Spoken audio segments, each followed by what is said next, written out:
ગઈ તારીખ 22/5/2025ના રોજ સરદાર ગામના કોટડા સાંગાણી તરફ સીમ તરફ જતા હરેશભાઈ સાવલિયાનું પોતાનું ખેતર આવેલું છે અને જામફળની વાડી છે અને એ પોતાના વાડીમાં સૂતા હતા રાત્રિ દરમિયાન. એ દરમિયાન એમનો એક સરદાર છે, મજૂર છે મનોજભાઈ, તો એ મનોજ એના છાતીમાં કુવાડી મારીને મૃત્યુ નિપજાયેલ છે. એ બાબતની એમના પુત્ર છે હરેશભાઈના નિકુંજભાઈ સાવલિયા, એમને ફરિયાદ આપેલી અને એમાં શંકા બતાવેલી કે મજૂર હાજર નથી અને ભાગી ગયેલ છે.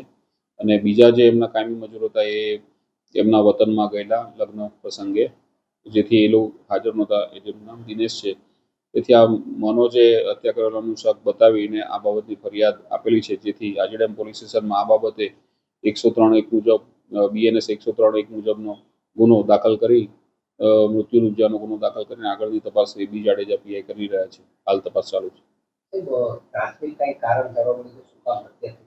હાલ કોઈ પ્રાથમિક કારણ મળેલ નથી. હાલ જે સરદારની તપાસ ચાલુ છે એને પકડવાના ચોખ્ખો ગતિમાં સાથે સાથે આરોપીને પકડવા માટે કઈ રીતના પોલીસ કામગીરી કરી રહી છે, ટીમો બનાવી છે, શું વાત છે?